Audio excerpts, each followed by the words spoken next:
එතකොට සමහර දරුවන්ට අමතක වෙනවා මෙතනදී x වලගේ නිර්ණය කෙරුවට පස්සේ සිල්වද ණයන සාන්ද්‍රණය නිර්ණය කළ යුත්තේ කියන කාරණේ. එහෙනම් මතක තියෙන දරුවොත් සමහර වෙලාවට මේ x වලගේම සිල්වද ණයන සාන්ද්‍රණය විදිහට ලියනවා. එතකොට සිල්වද ණයන සාන්ද්‍රණය ඝන ඩෙසිමීටර මවුල 2x.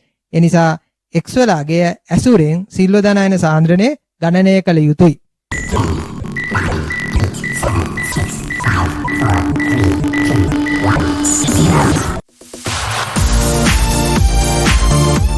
දෙදස් 19 සහ ඉන් පසුව පැවැත්වන විභාග සඳහා විභාග දෙපාර්තමේන්තුව නිකුත් කළ මූලාකෘති ප්‍රශ්න පත්‍රයේ 6 වෙනි ප්‍රශ්නයේ B කොටස. සෙල්සියස් අංශක 25 දී ජලීය සංතෘප්ත සිල්වර් ක්‍රෝමේට් ද්‍රාවණයක පහත සමතුලිතතාව ඇත. ඒතොර සිල්වර් ක්‍රෝමේට් ජලයේ දිය වෙලා සමතුලිතතාවක් නිර්මාණය වෙනවා. සෙල්සියස් අංශක 25 දී සිල්වර් ක්‍රෝමේට් වල ද්‍රාව්‍යතා ගුණිතය අපිට දීලා තියෙනවා. පළවෙනි කොටස ඉහත පද්ධතිය සඳහා ද්‍රාව්‍යතා ගුණිත ප්‍රකාශනය ලියන්න. සිල්වර් ක්‍රෝමේට් වල ද්‍රාව්‍යතා ගුණිත ප්‍රකාශනය ලියන්න සිල්වර් ක්‍රෝමේට් ජලයේ දියවීමෙන් සෑදෙන සමතුලිතතාව සඳහා තුලිත රසායනික සමීකරණය තියෙන්න ඕනේ. එතකොට මේ තුලිත රසායනික සමීකරණය අපිට ප්‍රශ්නේ දීලා තියෙනවා. එතකොට සිල්වර් ක්‍රෝමේට් වල ද්‍රාව්‍යතා ගුණිතය සමාන වෙනවා ජලීය සිල්වද ණයන සාන්ද්‍රණයේ වර්ගය ගුණ කිරීම ජලීය ක්‍රෝමේට් අයන සාන්ද්‍රණය. ඒ ප්‍රකාශනය ලියලා තිබුණට ලකුණු 5ක් ලැබෙනවා. දෙවැනි කොටස සෙල්සියස් අංශක 25 දී මෙම සංතෘප්ත ද්‍රාවණයේ ඇති ජලීය සිල්වද ණයන සාන්ද්‍රණය නිර්ණය කරන්න.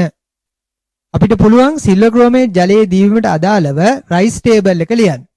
එතකොට සිල්වර් ක්‍රෝමේට් ජලයේ දිය වෙනකොට ආරම්භයේදී ජල ද්‍රාවණය තුල සිල්වද ණයන හෝ ක්‍රෝමේට් අයන හෝ තිබුණේ නැහැ. ඒ නිසා මෙතනදී ආරම්භයේ ලිවීම අත්‍යවශ්‍ය නැහැ. අපි හිතමු සිල්වර් ක්‍රෝමේට් වල ද්‍රාව්‍යතාව ඝන ඩෙසිමීටරයට මවුල x.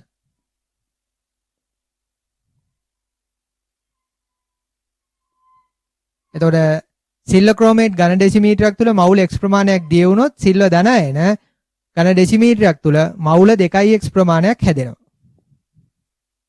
ක්‍රෝමේට් අයන ඝන ඩෙසිමීටරයක් තුල මවුල x ප්‍රමාණයක් හැදෙනවා.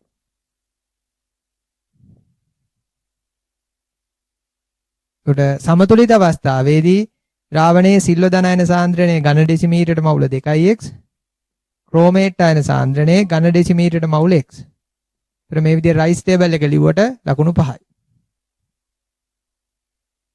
ඒතර පළවෙනි කොටසේදී ද්‍රාව්‍යතා ගුණිත ප්‍රකාශනය ලියලා තියෙන නිසා ඒ ප්‍රකාශනයට අගයන් ආදේශ කරන්න පුළුවන්. ප්‍රශ්නේ සිල්වර් ක්‍රෝමේට් වල සෙල්සියස් අංශක 25 දී ද්‍රාව්‍යතා ගුණිතය දීලා තිබුණා. ඒ අගය ලිව්වා සමානයි සිල්වද ණයන සාන්ද්‍රණය ඝන ඩෙසිමීටර මවුල 2x. ඒ අගේ වර්ගය ගුණ කිරීම ක්‍රෝමේට් අයන සාන්ද්‍රණය ඝන ඩෙසිමීටරයට මවුල x. ඒතර මේ විදිහට අගයන් එකක සමග ආදේශ කළාට ලකුණු 5යි. මවුල වර්ගය ගුණ කිරීම මවුල 3 වෙනි බලයේ සුළු වෙනවා. ඩෙසිමීටරින් 3 වෙනි බලයේ වර්ගය ඩෙසිමීටරින් 6 වෙනි බලයේ ගුණ කිරීම ඩෙසිමීටරින් 3 වෙනි බලයේ ඩෙසිමීටරින් 9 වෙනි බලයේ සුළු වෙනවා. 2x වල වර්ගය ඒ කියන්නේ 4x වර්ගය ගුණ කිරීම x 4x 3 වෙනි බලය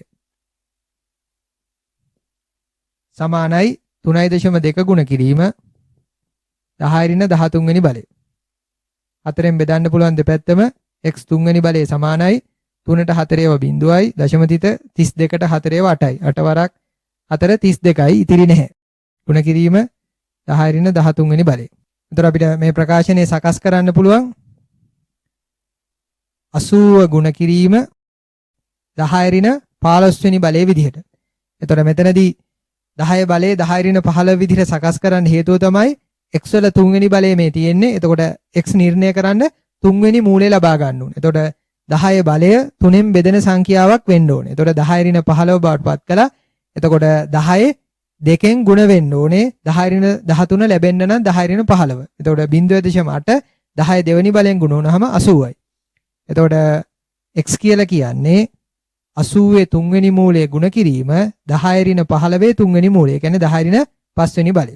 එතකොට 80 3 වෙනි මූලය අපි නිර්ණය කරන්නේ ලඝු ගණක වලින්. 80 ලඝු ගණකය 1.9.3.1. එතකොට අපි ලබා ගන්න ඕනේ 3 වෙනි මූලය ලඝු ගණකය 3ෙන් බෙදෙනවා. 1ට 3 ඒවා බිඳුවයි දශම තිත 19ට 3 ඒවා 6යි. 6 වරක් 3 18යි. 19න් 18ක් අඩු වුනහම ඉතිරි 1යි. 10යි. 10ට 3 ඒවා 3යි. 3 වරක් 3 9යි. 10න් 9ක් අඩු වුනහම 1යි. 13යි. 13ට 3 ඒවා 4යි. 4 වරක් 3 12යි. 13න් 12ක් අඩු වුනහම ඉතිරි 1යි. එතන 1 තියෙන. ඒතකොට 11යි. 11ට 3 ඒවා ආසන්න වශයෙන් 4යි කියලා කියන්න පුළුවන්. එතකොට 0.6යි 3යි 4යි 4 ප්‍රතිලග්ගු ගණකේ බලන්න ඕනේ. 4.3යි 0.9 තමයි 0.6යි 3යි 4යි 4 ප්‍රතිලග්ගු ගණකය. එතකොට අපිට තීරණය කරන්න පුළුවන් x වල අගය 4.3යි 0.9 ගුණ කිරීම 10/5යි. අවසාන සාර්ථාංක වෙනස් වුණාට ප්‍රශ්නයක් නැහැ. ලකුණු ලැබෙනවා ලග් ගණක වලින් සුළු කිරීමක් තියෙන නිසා. එතකොට x වල අගය නිර්ණය කළාට ලකුණු 5යි. එතකොට අපිට කියන්න පුළුවන් ද්‍රාවණයේ සිල්ව ධනායන සාන්ද්‍රණය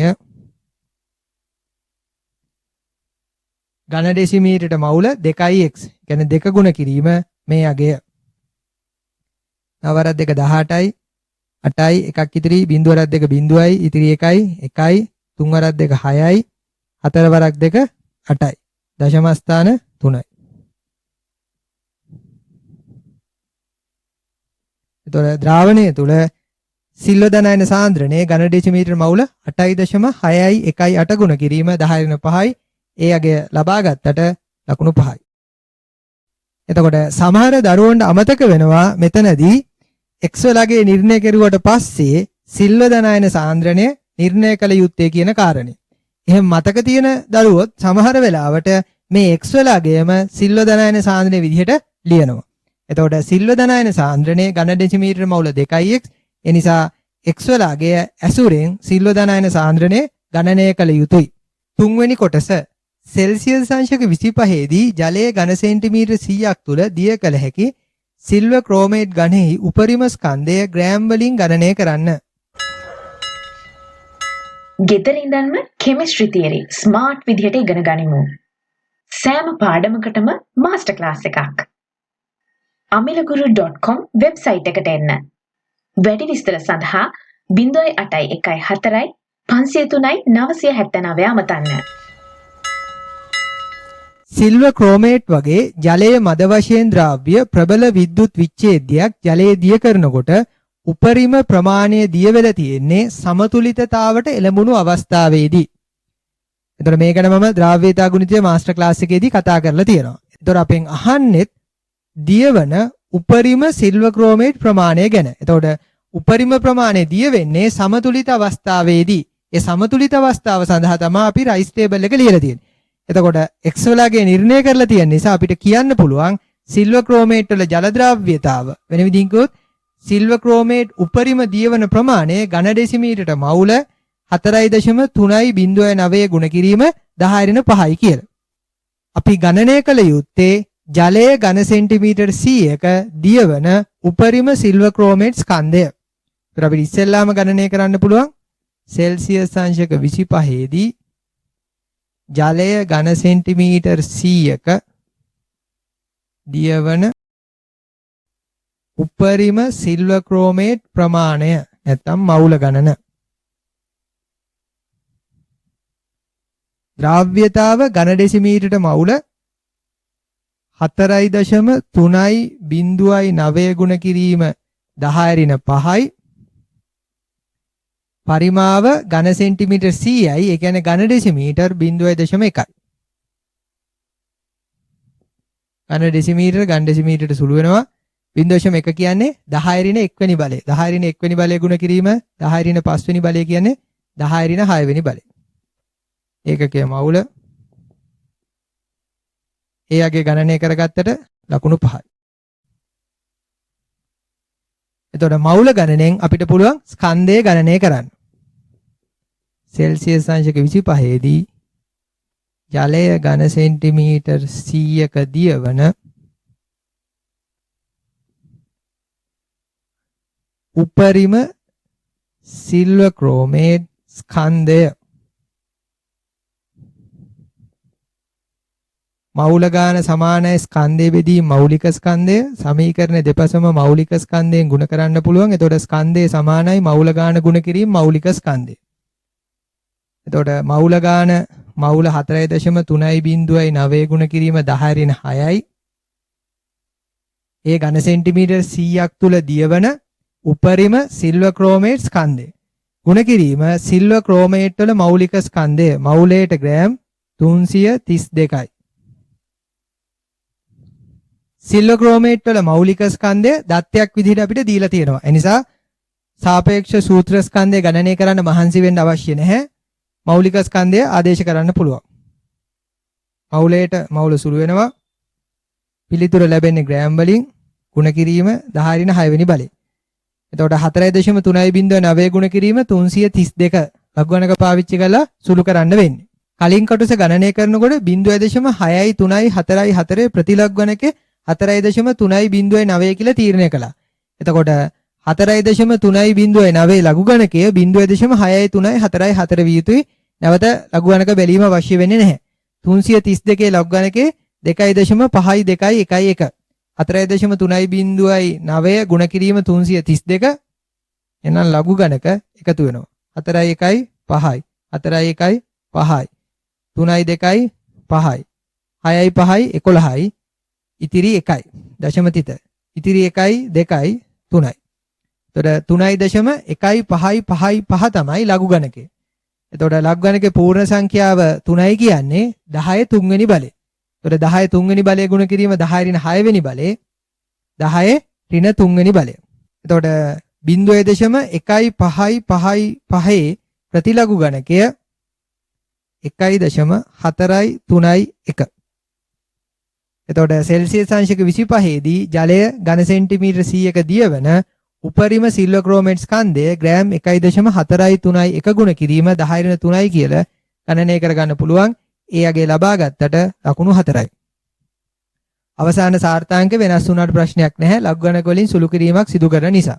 එතකොට ප්‍රශ්නේ සඳහන් වෙන්නේ සිල්වර් ක්‍රෝමේට් ස්කන්ධය ග්‍රෑම් වලින් ප්‍රකාශ කරන්න කියලා. ඒ නිසා පිළිතුර අපි ලබාගෙන තියෙනවා. මිලිග්‍රෑම් වලට පරිවර්තනය කිරීම අවශ්‍ය වෙන්නේ නැහැ. ප්‍රශ්නේ මිලිග්‍රෑම් වලින් අගය අහන්නේ නැති නිසා.